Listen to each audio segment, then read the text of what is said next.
नमस्कार, जय हिंद प्यारे दोस्तों। स्वागत है आप सभी का एक बार फिर से आपके अपने इस परिवार लर्न विद डीएस सर पर। साथियों, आज की इस क्लास में हम आप सभी के लिए एक बार फिर से लेकर के आए हैं रेलवे एनटीपीसी और आरपीएफ परीक्षा 2024 के लिए रीजनिंग का एक बेहतरीन प्रैक्टिस सेट। प्यारे दोस्तों, आज की इस क्लास में हमारा रीजनिंग का प्रैक्टिस सेट नंबर 14 यानी 14वें नंबर का प्रैक्टिस सेट है। और इससे पहले कि यदि आपने पिछली 13 क्लासेस नहीं देखी हैं तो आप पिछले क्लासेस को भी जरूर देखिएगा। साथियों, बात करते हैं आज की इस रीजनिंग की क्लास के बारे में। तो इस क्लास में हम प्रश्नों को बहुत ही शॉर्ट ट्रिक के माध्यम से जानेंगे। जो भी रेलवे एनटीपीसी और आरपीएफ परीक्षा में बनने वाले प्रश्न होंगे उन सभी प्रश्नों पर चर्चा करेंगे।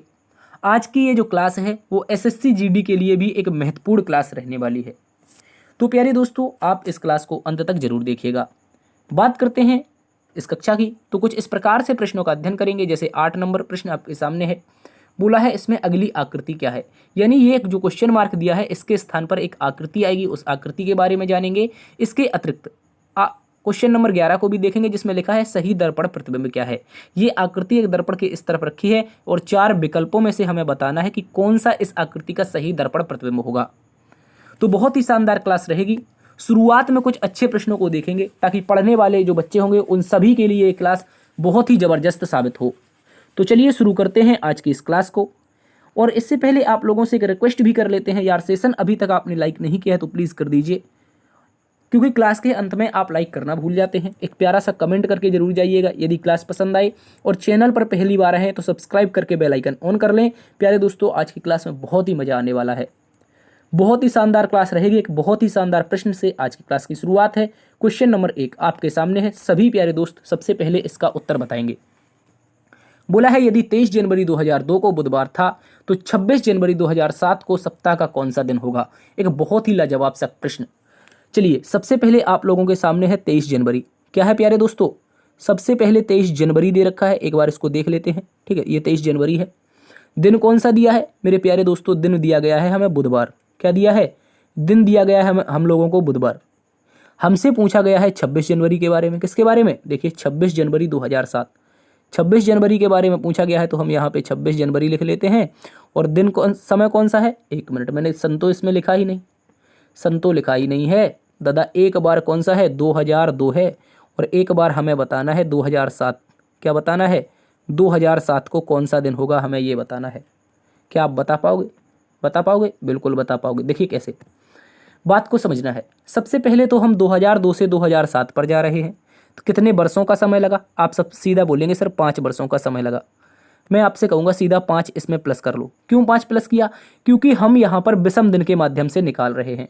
और सभी प्यारे दोस्तों को पता होगा यदि आपने कैलेंडर पढ़ा है कि एक साल में एक विषम दिन होता है। क्या होता है मेरे प्यारे दोस्त, एक साल में एक विषम दिन होता है। कैसे होता है, क्योंकि सर 365 दिनों का एक साल होता है। 365 दिनों का एक साल होता है, 7 से भाग लगाते हैं तो यहाँ पे आपका रिमाइंडर शेषफल की बात कर रहे हैं, शेषफल 1 आता है। और यही शेषफल क्या कहलाता है, विषम दिन कहलाता है। तो एक साल में अगर एक विषम दिन है तो मेरे प्यारे दोस्तों यहाँ हम कितने सालों तक की बात कर रहे हैं, आप कहोगे 5 सालों तक की। अगर हम 5 सालों तक की बात कर रहे हैं तो 5 विषम दिन मैंने यहाँ पे आपके सामने लिख दिए। ठीक है, इस बात को आप सभी अच्छे से याद रखेंगे। तो यहाँ पे आप समझे कि एक साल में एक विषम दिन, तो 5 साल में कितने, 5 विषम दिन। इसके बाद अब आते हैं हम महीने पर। महीना कौन सा है, आप कहोगे महीना सेम है, जनवरी से जनवरी की बात कर रहा है तो यानी 0 विषम दिन। जनवरी से जनवरी के बीच के 0 विषम दिन। और इसके अलावा तारीख कौन सी है, 23 से 26 यानी 3 एक्स्ट्रा दिन, 3 एक्स्ट्रा दिन। ठीक है, याद रखेंगे। तो ये 3 हमने लिख दिए। इसके अलावा एक छोटी सी मिस्टेक जो मैक्सिमम स्टूडेंट कर देते हैं, आपको नहीं करना है, क्योंकि 2002 और 2007 के बीच में कुछ लीप वर्ष भी रहे होंगे। क्या रहे होंगे, कुछ लीप वर्ष। तो बताइए क्या 2002 लीप वर्ष है, कहोगे नहीं है। क्या 3 है, नहीं है। लेकिन सर जो 2004 है, क्या है मेरे प्यारे दोस्तों, जो 2004 है ये एक लीप वर्ष है। कैसे पता चला, लास्ट के 2 अंकों में 4 से भाग लगा करके, भाग पूरी तरह से कट गया तो लीप वर्ष हमें पता चल जाता है।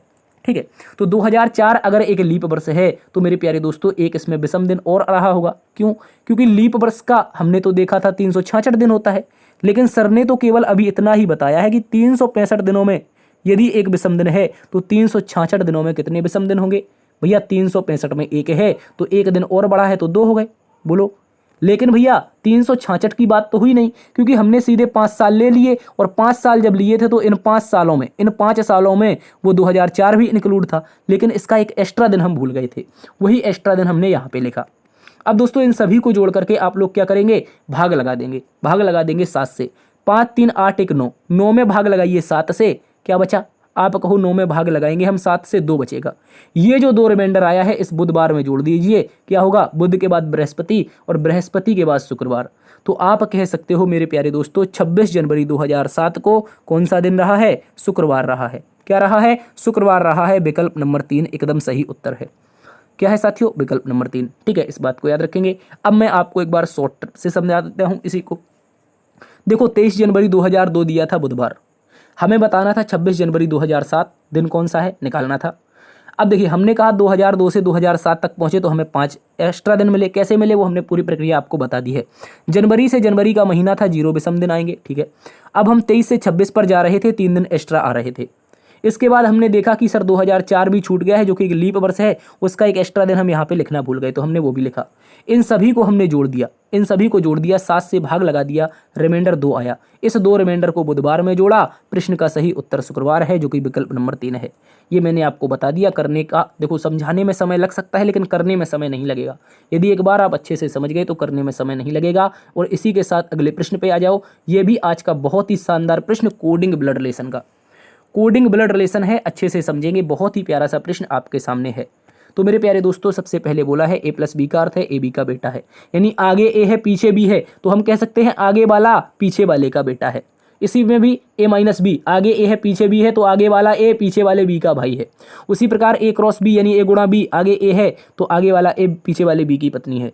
A+B AB का पिता है। ओह गड़बड़ हो गई भाई, गड़बड़ हो गई। A+B तो यहाँ भी है और A+B यहाँ भी है, लेकिन हम इसको क्या करेंगे, जब भी टाइपिंग होती है तो उसमें टाइपराइटर से गलती होती है, क्योंकि वो कॉपी पेस्ट मारता है। कॉपी पेस्ट मारेगा तो भाग का प्लस बन जाता है, तो एक बार हम यहाँ भाग लगा के देख लेते हैं, हो सकता है हमारा आंसर आ जाए, या फिर अगर नहीं आएगा तो पहले स्थान पर भाग लगा लेंगे।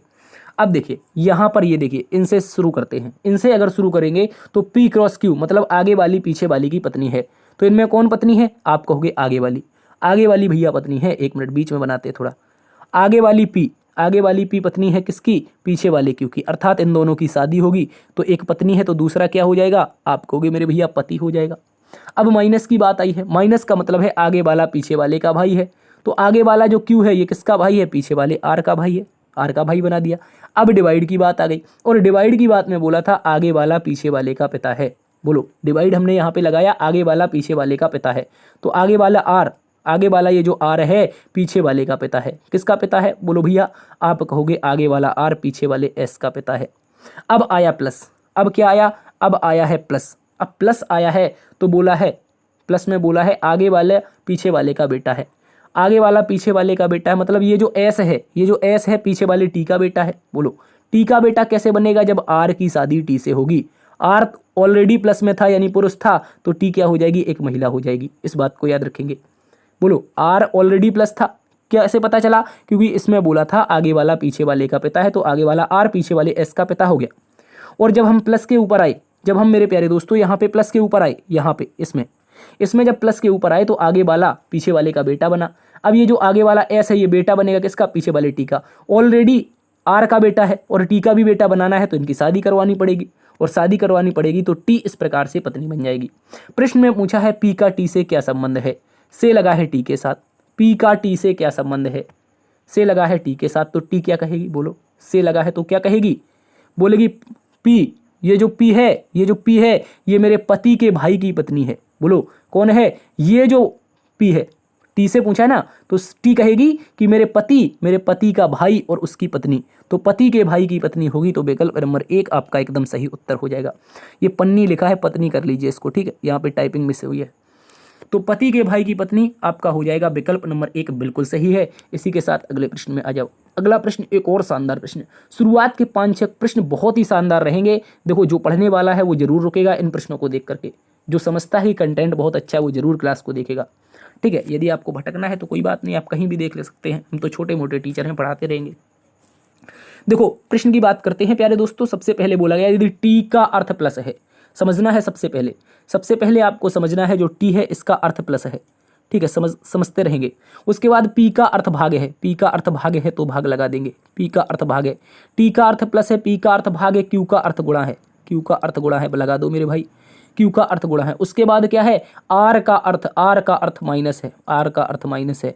उसके बाद टी का अर्थ क्या है, टी का अर्थ प्लस है, टी का अर्थ प्लस है। अब देखिए इसको हम नीचे लिखते हैं, इसको नीचे लिखेंगे तो ये इस तरह से लिखा जाएगा 24 प्लस में आपका 36 होगा, बटे में यानी भाग में है तो नीचे आएगा 48 हो जाएगा, और गुणा में क्या होगा 32 होगा, ठीक है। इसके बाद में क्या है, माइनस हो जाएगा 40 यहाँ पे, और प्लस में यहाँ पे आपका 53 हो जाएगा, ठीक है। इस प्रकार से पूरा सवाल हमारे सामने है, इसको अब हम सॉल्व कर लेंगे। तो काटिए, आप कहोगे 16 दूनी 32 और 16 तिया 48 यानी बटे में 3 आ गया। बोलो 16 दूनी 32, 16 तिया 48, और इसके बाद में क्या करते हैं, इसके बाद में 24 यहाँ पे प्लस है, ठीक है। इसको थोड़ा सा नीचे लिखते हैं, 16 दूनी 32 ऊपर और 16 तिया 48 यहाँ पर।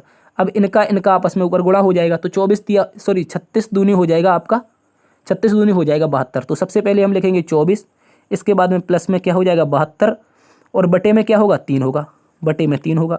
इसके बाद में क्या है, इसके बाद में माइनस है, माइनस का 40 है, माइनस का 40 कर देंगे, और प्लस का यहाँ पे 53 हो जाएगा। अब मेरे प्यारे दोस्तों आप यहाँ पे समझिए, क्या समझना है ये कटेगा 24 बार में, कितनी बार में 24 बार में, 24 कितना हो जाएगा 48 हो जाएगा, 24 48, और इसमें से घटा देते हैं 40, 24 48, ये देखिए 24 48 इसमें से घटा देते हैं 40 तो बचेगा 8 प्लस का, और प्लस का यहाँ पे 53 भी है, प्लस का 8 और लास्ट का ये 53 भी तो रखा है आपको, हाँ तो 53 8 दोनों को जोड़ देंगे, प्रश्न का उत्तर 61 आ जाएगा। क्या आ जाएगा मेरे प्यारे दोस्तों, 61 आ जाएगा। इस बात को याद रखेंगे जो कि विकल्प नंबर 4 में दिया है। प्रश्न का आप सही जवाब कह सकते हैं मेरे प्यारे साथियों, क्या हो जाएगा सर, विकल्प नंबर 4 हो जाएगा, ठीक है। इसी के साथ अगले प्रश्न में आ जाते हैं। कैलकुलेशन मेरे भैया आपको सीखनी पड़ेगी, कंपटीशन की तैयारी कर रहे हो, कैलकुलेशन सीखनी पड़ेगी। अगले प्रश्न में आ जाइए। अगला प्रश्न बहुत ही शानदार है, दी गई श्रृंखला को पूरा करने के लिए निम्न में से कौन सा अक्षर समूह प्रश्न चिन्ह के स्थान पर आएगा। एक बहुत ही लाजवाब प्रश्न आपके सामने है, दी गई श्रृंखला को पूरा करने के लिए, यानी ये प्रश्न चिन्ह के स्थान पर लाना है। तो हमने ऐसी श्रृंखला में क्या बताया है, जब भी अक्षर श्रृंखला आती है तो हम पहले का संबंध पहले से बनाते हैं, पहले लेटर का पहले से, दूसरे का दूसरे से, तीसरे का तीसरे से। अगर हम देखते हैं यहाँ पे पहले लेटर का संबंध किससे बनाए, भैया दूसरे नंबर पर ही क्वेश्चन मार्क है तो संबंध तो बनेगा नहीं, इससे तो समझ में आएगा नहीं। तो हम क्या करते हैं, पीछे से शुरू कर लेते हैं, यहाँ से यहाँ पे हम देखते हैं बी 2 पर होता है, जे मेरे भैया कितने पर, आप कहोगे जे होता है 10 पर। बोलो बी 2 पर जे 10 पर, और इसी के साथ में आर 18 पर। क्या होगा, बी 2 पर जे 10 पर और आर 18 पर। देखो सीधा सीधा आपको यहाँ पे लॉजिक समझ में आ गया होगा। पहली बार में 8 जुड़ा है, 8 2 10, दूसरी बार में भी 8 जुड़ा है, तो क्यों ना भैया हम पीछे की तरफ देख लें तो यहाँ भी प्लस का 8 ही रहा होगा पहले का संबंध में, और यहाँ भी जो लेटर आएगा वो एल में 8 जोड़ करके आएगा। बोलो एल में 8 जोड़ करके, आप सभी को पता है कि एल 12 पर होता है, और 12 में 8 जोड़ोगे कौन सा नंबर आएगा, आपको 12 में 8 जोड़ने पर 20 आता है। मेरे प्यारे दोस्तों सभी को पता रहना चाहिए कि 20 पर स्थान पर आने वाला जो लेटर है, 20 के स्थान पर आने वाला जो लेटर है वो टी होगा। मतलब जो भी लेटर हमारा समूह बनेगा, जो भी हमारा लेटर समूह आएगा यहाँ पे, उसकी शुरुआत टी से होगी। अब आप देखें तो टी से शुरुआत सी की हो रही, इसकी नहीं हो रही, इसकी भी नहीं हो रही, इसकी भी नहीं हो रही, किसकी हो रही है, टी की शुरुआत। तो आप कहोगे मेरे प्यारे दोस्त विकल्प नंबर 4 की। विकल्प नंबर 4 एकमात्र ऐसा विकल्प है जहाँ पे टी की शुरुआत हो रही है, टी की शुरुआत हो रही है। प्रश्न का उत्तर TIZ हो गया। आगे चेक नहीं करना, एग्जाम में समय भी बचाना है। अब देखो मैं आपको बता देता हूँ पूरा कैसे हो रहा है। यहाँ पे देखिए, यहाँ पे घटना शुरू हो गया है माइनस का 7, यहाँ पे माइनस का दूसरे नंबर से दूसरे पे जा रहा है तो माइनस का 7 घट रहा है। कैसे, U 21 पर होता है, U कितने पर होता है 21 पर होता है, और यहाँ पे N जो है वो 14 पर होता है, कितने पर 14 पर। तो आप देखिए यहाँ पे क्या घट रहा है, माइनस का 7 हो रहा है, माइनस का 7 हो रहा है। तो हम दूसरे वाले में से माइनस का 7 करेंगे। P आप सभी को पता है 16 पर होता है, सर 16 पर P होता है, अगर माइनस का 7 करेंगे तो क्या आएगा 9 आएगा, और दूसरे नंबर पर जो आने वाला लेटर होगा स्थानीय मान 9 होगा। आप सभी को पता है आई का स्थानीय मान 9 होता है। तो इस प्रकार से इसको भी चेक कर सकते हैं। प्रश्न का उत्तर आपका TIZ विकल्प नंबर 4 है। अगले प्रश्न में आ जाइए। अगला प्रश्न बहुत ही प्यारा सा क्वेश्चन, दर्पण प्रतिबिंब का, दर्पण संयोजन के बारे में पूछा। उस विकल्प का चयन कीजिए जो दिए गए संयोजन के दर्पण में निर्मित प्रतिबिंब का सर्वाधिक मिलता जुलता है। ऐसा कौन सा विकल्प है जो एब्यूज ये दे रखा है, इसका प्रतिबिंब बना दे एकदम एग्जैक्टली इन विकल्पों में से। तो मेरी बात को समझना है, जो वस्तु दर्पण के नज़दीक होगी वो हमेशा जो प्रतिबिंब बनेगा उसमें भी नज़दीक ही रहेगी, लेकिन उल्टी होगी। कैसे, मैं कह रहा हूँ अगर दर्पण के नज़दीक इस तरफ सीधा ई बना है तो ये दर्पण के नज़दीक ही ई तो बनेगा, लेकिन सर उल्टा बनेगा। कैसा बनेगा, मेरे दोस्त यहाँ पे उल्टा ई बनेगा। कैसा बनेगा? उल्टा ई। बोलो कैसा बनेगा? आप कहोगे सर उल्टा ई बनेगा, तो ई उल्टा बना दिया। अब पहला ही लेटर उल्टा होना चाहिए, आप देख लीजिए, एकमात्र ऐसा विकल्प है जिसका पहला ही लेटर उल्टा है। बाद बाकी आप अगर देखते हैं यहाँ पे तो ई सीधा दे रखा है, गलत हो जाएगा, यहाँ भी सीधा दे रखा है, गलत हो जाएगा, यहाँ भी सीधा दे रखा है, गलत हो जाएगा। ऑप्शन नंबर 2 इस प्रकार से सही हो जाएगा। ठीक है, ऐसे भी आपको समझते रहना है क्योंकि समय एग्जाम में बहुत कम होता है मेरे प्यारे दोस्तों। अगर एक एक करके सॉल्व करोगे तो गड़बड़ हो जाएगी, इसलिए आप इन चीज़ों पर भी ध्यान दें, विकल्प कैसे सॉल्व किए जाते हैं। अगले प्रश्न में आ जाइए। अगला प्रश्न क्या है? अगला प्रश्न मेरे प्यारे दोस्तों आपके सामने चाइनीज कोडिंग का है। चाइनीज कोडिंग के बारे में बहुत ही बेहतरीन क्वेश्चन पूछा गया है। बोला है कि निश्चित कूट भाषा में नाव और नेवर को ए के बीजी और यूटी लिखा जाता है, ए के बीजे यूटी लिखा जाता है। उसी प्रकार बोला है नेवर बी लेट को लिखा जाता है बीजे टीएल और सीवी। पूछा है नेवर का कोड क्या होगा। देखो मैंने कई बार बताया है, अब चाइनीज कोडिंग आप लोग सीख गए होंगे, पिछले 14 क्लासेस में बराबर चल रही है। देखो प्रश्न में पूछा है नेवर का कोड, तो आप देखिए ये जो नेवर है ये एक बार तो यहाँ पे आया है, एक बार यहाँ पे आया है और एक बार यहाँ पे आया है। तो इनकी जो कोडिंग दी गई है, इनकी जो चाइनीज कोडिंग दी गई है, उनकी कोडिंग में कोई ऐसा लेटर होगा जो 2 बार रिपीट हो रहा होगा। एक तो कोडिंग ये दी गई है, दूसरी यहाँ पे दी गई है। तो आप देखिए ऐसा कौन सा लेटर है जो 2 जगह रिपीट हो रहा है। आप कहोगे एक तो सर बीजे यहाँ पे रहा, देखो गौर से, कहाँ पे मेरे भैया, एक बीजे ये रहा और एक बीजे अगर देखें तो ये रहा। तो आप कह सकते हो कि नेवर के लिए एक बार बीजे यहाँ पे आया है, नेवर के लिए दूसरी बार बीजे यहाँ पे आया है। क्यों? ऊपर वाला नेवर ही रिपीट हो रहा है दोनों में, तो ऊपर वाला कोडिंग में बीजे रिपीट होगा। तो सीधा कह सकते हो कि सर नेवर के लिए जो कोड होगा वो मेरे भैया बीजे होगा। क्या होगा? बीजे होगा। इस बात को याद रखेंगे, बीजे होगा। तो बीजे आपको विकल्प नंबर 3 में दिया है, विकल्प नंबर 3 सही है। इसी के साथ अगले प्रश्न में, अगला प्रश्न फिर से दर्पण प्रतिबिंब का। और दर्पण प्रतिबिंब मैंने अभी आपको बताया, क्या बताया? मैंने आपको बताया मेरे दोस्त कि दर्पण से नज़दीक वस्तु का प्रतिबिंब नज़दीक ही बनेगा। तो सबसे पहले तो एक प्यारा सा बॉक्स बना लीजिए, उसके बाद क्या करना है? उसके बाद बॉक्स के अंदर भी बॉक्स है, देखो अगर देखा जाए तो नीचे का जो कॉर्नर है वो दर्पण की लाइन नीचे के कॉर्नर से ऊपर की ओर जा रही है। तो यहाँ से दर्पण के नज़दीक नीचे के कॉर्नर से लाइन ऊपर की ओर जाएगी।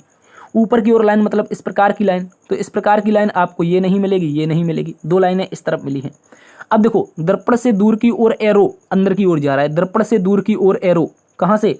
यहाँ से अंदर की ओर जाएगा, यहाँ से अंदर की ओर ये एरो इस प्रकार से एरो अंदर की ओर जाना चाहिए नीचे की तरफ। यहाँ गलत हो गया। ऑप्शन नंबर 3 परफेक्ट तरीके से आपका सही उत्तर आ गया। क्या आ गया? ऑप्शन नंबर 3 एकदम परफेक्ट उत्तर है, याद रखेंगे प्यारे दोस्त। और यहाँ पे आपका सीधा त्रिभुज यहाँ पे बन जाएगा। ठीक है, इस बात को भी याद रखेंगे। एक बहुत ही लाजवाब क्वेश्चन था, इसको भी समझना है। अगले प्रश्न में चलना है। क्वेश्चन नंबर 8 आपके सामने है। कहा गया है दोस्तों आप लोगों से, विकल्पों में दी गई उस आकृति को पहचानिए जिसे प्रश्न चिन्ह के स्थान पर रखने पर श्रृंखला तार्किक रूप से पूरी हो जाएगी। यानी ये 4 विकल्प हैं, इनमें से ऐसी कौन सी आकृति है अगर हम यहाँ पे रख दें तो ये जो क्वेश्चन मार्क है इसके स्थान पर वो आकृति एकदम परफेक्ट रूप से बैठ जाए। तो बात को समझना है। सबसे पहले एक लाइन है, उसके बाद में 2 लाइन है। ठीक है, 1 लाइन 2 लाइन, सर 2 लाइन के बाद एक सर्कल एक्स्ट्रा आ गया। बोलो कोई ना कोई आकृति बढ़ रही है। पहले 1 आकृति, 2 आकृति, यहाँ पे 3 आकृति सर्कल के साथ और यहाँ पे 4 आकृति। तो बोलो अगली बार में कितनी आकृतियाँ होंगी? 5 होंगी। 5 होंगी तो 3 वाला गलत है और ये 3 वाला भी गलत है। अब समझना है उत्तर इसका क्या होगा। क्या समझना है मेरे दोस्त? उत्तर क्या होगा अब समझना है, बात को समझो। सर्कल जो है वो बीच में है। बोलो सर्कल बीच में है तो सर्कल बीच में होना चाहिए। बाहर क्या कर रहा है? इसको हटाओ। इसको हटा दिया तो मेरे प्यारे दोस्तों अब विकल्प नंबर 1 ही तो बचता है। 3 तो हम पहले उड़ा चुके हैं। तो विकल्प नंबर 1 इस प्रश्न का एकदम सही उत्तर है। इस बात को भी समझना है, ज़्यादा गड़बड़ नहीं करनी है। देखो 4 के बाद सीधी 5 आकृतियाँ आएगी। मैंने कहा 5 वाली रख लो, बाद बाकी छोड़ दो। तो 5 वाली रखी तो 3 वाली, एक ये छोड़ी। इसके बाद हमें पता चला कि सर्कल बीच में था, ये भैया उटक के बीच से बाहर चला गया, तो ये गलत हो गया। ऑप्शन नंबर 1 परफेक्ट रूप से आपका सही उत्तर है। अगले प्रश्न में आ जाते हैं साथियों।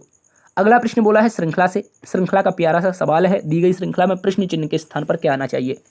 तो अब बात को समझना है। यहाँ हो क्या रहा है? 119 में सीधा आपके सामने 9 जुड़ रहा है। क्या जुड़ रहा है? 9।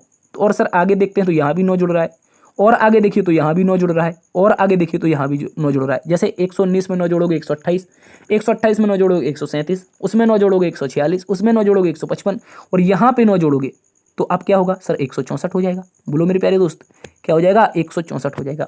मेरे साथियों 164 विकल्प नंबर 4 में है। विकल्प नंबर 4 इस प्रश्न का एकदम सही उत्तर है, याद रखेंगे। क्या हो जाएगा? विकल्प नंबर 4। अगले प्रश्न में आ जाते हैं। अगला प्रश्न 10 नंबर है। बोला यदि शब्द पाउडर्स पाउडर्स के प्रत्येक अक्षर को अंग्रेजी वर्णमालानुक्रम में व्यवस्थित किया जाए तो कितने अक्षरों का स्थान अपरिवर्तित रहेगा। सबसे पहले बात समझना, एक लेटर आपको दे रखा है पाउडर्स, क्या दे रखा है, पाउडर्स दे रखा है। कौन सा पाउडर्स है आप बताइए कमेंट में। ये कौन कौन से पाउडर्स आते हैं यार, बहुत सारे तो पाउडर्स भी तो आते हैं, बताओ कौन सा पाउडर्स है ये। POWDER, उसके बाद में क्या है, इसके बाद में S है। अब देखिए इसको करना क्या है, इसको हमें अंग्रेजी वर्णमाला के अनुक्रम में व्यवस्थित करना है, यानी सबसे पहले कौन सा लेटर, उसके बाद कौन सा लेटर, उसके बाद कौन सा लेटर।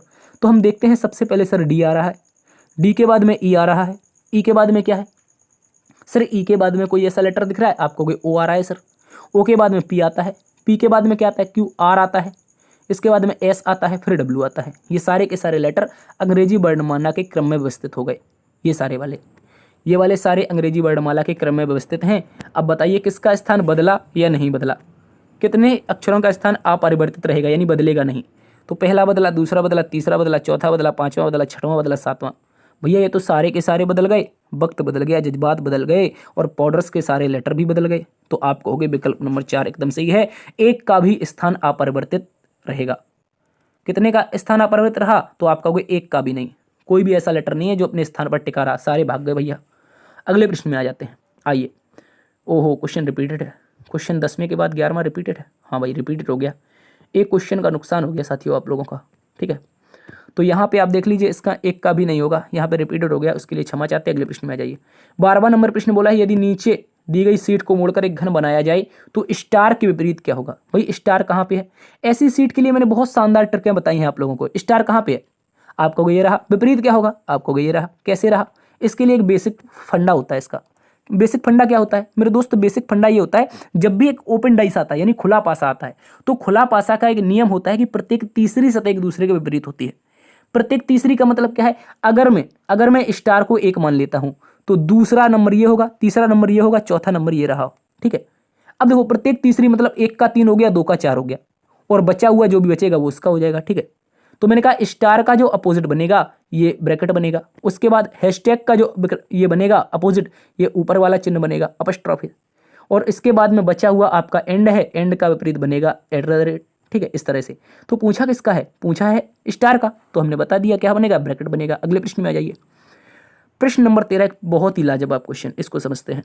प्रश्न में बोला गया है 4 अक्षर समूह दिए गए हैं जिनमें से 3 किसी प्रकार से समान है, एक तर्क और एक असंगत है। उस असंगत अक्षर समूह का चयन कीजिए। समझते हैं, एक बहुत ही लाजवाब पैटर्न है एग्जाम का, ऐसे ही क्वेश्चन आपके एग्जाम में पूछे जाते हैं। देखिए सबसे पहले क्या है, K 11 पर होता है, स्थानीय मान से करते हैं इसको, ठीक है, समझ लीजिए स्थानीय मान से इनको किया जाता है। इसके बाद E 5 पर होता है, A आपका 1 पर होता है और Y आपका 25 पर होता है। यहाँ पर ये लेटर आपके सामने है। इसके बाद में C कितने पर, भैया C 3 पर होता है। बोलो C कितने पर होता है, 3 पर होता है। W कितने पर होता है, 23 पर होता है। इसके बाद में S कितने पर मेरे भैया 19 पर होता है। R कितने पर, 18 पर होता है। इसके बाद M कितने पर सर, 13 पर होता है। G कितने पर, 7 पर होता है। इसके बाद में C कितने पर, 3 पर होता है। एक मिनट, G 7 पर और C 3 पर और उसके बाद में A 1 पर, ये समझना है। इसके बाद में यहाँ पे समझो S कितने पर, अभी देखा था 19 पर होता है, कहाँ देखा था ऊपर की, और ये S 19 पर होता है। M कितने पर सर, 13 पर होता है। इसके बाद में I कितने पर होता है, I आपका 9 पर होता है और G कितने पर, 7 पर होता है।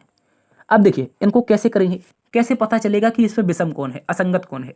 तो बात को समझना है, शुरुआत के लेटर के बीच के अंतर देखो 6 का है, यहाँ भी अंतर देखोगे तो 6 का है। कैसे भैया, 23 को हम क्या लिख सकते हैं, ये सॉरी 3 का मतलब C है, 3 का मतलब क्या है, C है, और C का एक स्थानीय मान और होता है 29। कैसे, 26 लेटर होते हैं Z तक, 26 के बाद 27A 28B और 29C, तो इसको 29 लिख सकते हैं। 29 में अगर 6 घटाओगे तो 23 बचेगा, यानी 6 का अंतर। और यहाँ देखिए, यहाँ भी 6 का अंतर, 7 6 13 और 13 6 19, यहाँ भी आपका 6 का अंतर। अब यहाँ पे लास्ट में देखते हैं, लास्ट में मेरे दोस्त यहाँ की बात कर रहा हूँ।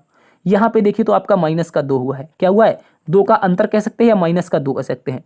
यहाँ पे देखिए, यहाँ पे माइनस का 1 ही हुआ है भैया, यहाँ पे 1 ही हुआ है।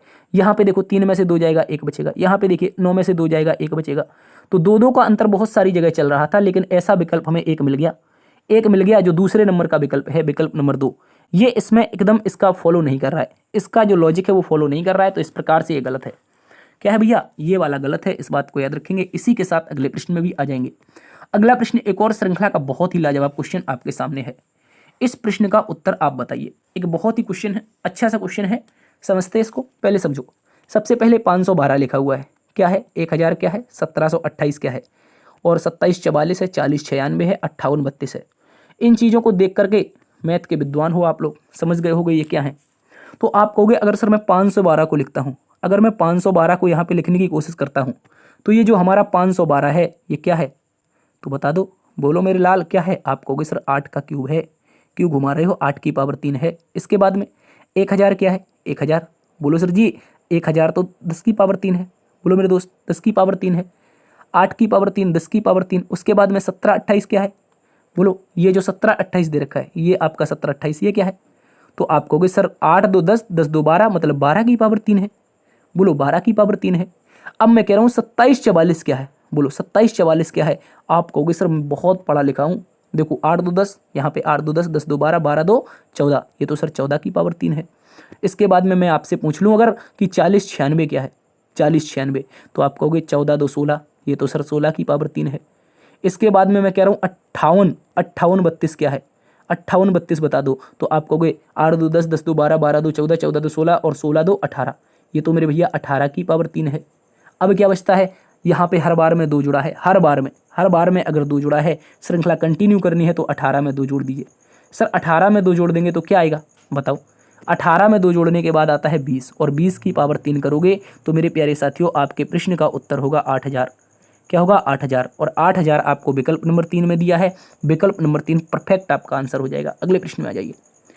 अगला प्रश्न 15 नंबर है, बहुत ही लाजवाब क्वेश्चन। बोला गया है उस शब्द युग्म का चयन कीजिए जो नीचे दिए गए शब्दों के युग्म में व्यक्त किए गए समान संबंध को निरूपित करता है। एक बहुत ही अच्छा सा क्वेश्चन है और ये आपका शब्द युग्म दे रखा है, इस प्रकार का जो संबंध होगा वही विकल्प आपका सही होगा। जैसे मैं बात करता हूँ खुशी और दर्द की, खुशी और दर्द दो एक साथ हैं, बोलो भैया, एक खुशी है दूसरा दर्द है, कह सकते हैं ये क्या है, एक दूसरे के विपरीत हैं। बोलो खुशी और दर्द क्या है मेरे भैया, एक दूसरे के विपरीत हैं, बोलो एक दूसरे के विपरीत हैं।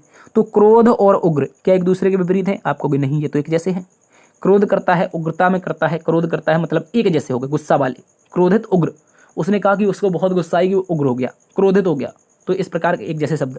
होशियार और बुद्धिमानी की बात करते हैं, होशियार और बुद्धिमानी, भैया ये भी एक जैसे हैं, ये भी एक जैसे हैं। हमें तो क्या चाहिए, हमें तो अपोजिट चाहिए। अपोजिट का मतलब क्या समझते हो आप लोग, हम समझते हैं सर विलोम चाहिए, हमें क्या चाहिए, विलोम चाहिए। तो अब यहाँ पे देखिए कोमल और क्रूर, कोमल एक शब्द कह सकते हैं बहुत ही मुलायम के बारे में, और क्रूर के बदले में, क्रूर के बारे में क्या कह सकते हैं, एक बुरा शब्द, कोमल एक पॉजिटिव शब्द, क्रूर एक नेगेटिव शब्द। तेज और शीघ्र, तेज और शीघ्र मतलब जल्दी कीजिए तेज चलिए, तो ये एक जैसे हो गए, ये एक जैसे हो गए। देखो बेसिकली अगर देखा जाए तो कोमल का कठोर बनता है, कोमल का जो अपोजिट होता है वो कठोर बनता है।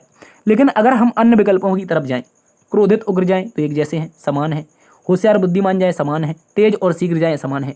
तो इस प्रकार से हमें विकल्प नंबर 3 को चूज करना ही पड़ेगा, क्योंकि 4 विकल्प आपके सामने होते हैं एग्जाम में, और इस प्रकार से जब भी क्वेश्चन पूछा जाएगा तो विकल्प नंबर 3 आप जरूर चूज करेंगे। कोमल का कठोर होता है अपोजिट विलोम, लेकिन यहाँ पे अकॉर्डिंग टू ऑप्शन कोमल का क्रूर हमें मानना पड़ेगा, ठीक है, एक पॉजिटिव एक नेगेटिव ऑप्शन आपका अपोजिट होता है। अगले प्रश्न में आ जाइए। अगला प्रश्न समुच्चय से एक बहुत ही लाजवाब समुच्चय है, इसको भी देखते हैं। इस समुच्चय को देखने के पश्चात आप बताइए इसका उत्तर क्या होगा, सेकंडों में उत्तर आना चाहिए, सेकंडों में, पहला दूसरा तीसरा। ये देखो ये पहली संख्या दूसरी संख्या तीसरी संख्या, फिर पहली संख्या दूसरी संख्या तीसरी संख्या, तो क्या समझ रहे हो इसमें, जो पहली संख्या है वो दूसरी और तीसरी संख्या का गुणनफल है, पहली संख्या दूसरी और तीसरी संख्या का गुणनफल है। उसी प्रकार यहाँ पे 108, पहली जो संख्या है ये 12 और 9 यानी दूसरी और तीसरी का क्या है, गुणनफल है। तो अब देखिए 14 अट्ठे कितना होता है 112, ये तो 114 है, मतलब गलत हो गया। 15 नम्बे 135 होता है, भैया 18 क्यों दे रखा है, गलत हो गया। 17 सत्ते 119 हो रखा है, ये तो 254 दे रखा है, गलत होता है। अब बचा हुआ उत्तर सही होगा, बचा हुआ उत्तर क्या है, बचा हुआ उत्तर हमारे पास पहली संख्या है 91। क्या है मेरे प्यारे दोस्त, पहली संख्या 91 है, ये दूसरी संख्या 13 और तीसरी संख्या 7 का मल्टीप्लाई है, याद रखेंगे। ऑप्शन नंबर आपका 4 सही है।